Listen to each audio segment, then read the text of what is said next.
पुणे जमीन व्यवहार प्रकरणामध्ये मुद्रांक शुल्कात सवलत देऊन शासनाची 6 कोटी रुपयांची फसवणूक केल्याप्रकरणी सहदुय्यम निबंधक रवींद्र बाळकृष्ण तारू याला अटक करण्यात आली आहे। भोर येथील त्याच्या निवासस्थानावरून त्याला ताब्यात घेण्यात आले।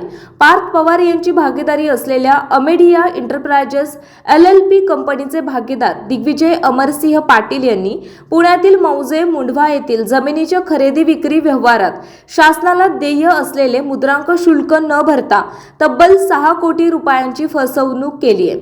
या प्रकरणी बावधन पोलीस ठाण्यात 6 नोव्हेंबर रोजी गुन्हा दाखल झाला। या प्रकरणी संतोष अशोक हिंगाणे वय 55 सहजिल्हा निबंधक वर्ग 1 तथा मुद्रांक जिल्हाधिकारी यांनी फिर्याद दिली। त्यावरून जमीन विक्रीबाबत कुल मुक्तागार पत्र असलेली महिला शीतल तेजवानी, अमेडिया कंपनीचे भागीदार दिग्विजय अमरसिंह पाटील आणि सहदुय्यम निबंधक रवींद्र बाळकृष्ण तारू या तिघांविरुद्ध गुन्हा दाखल करण्यात आला।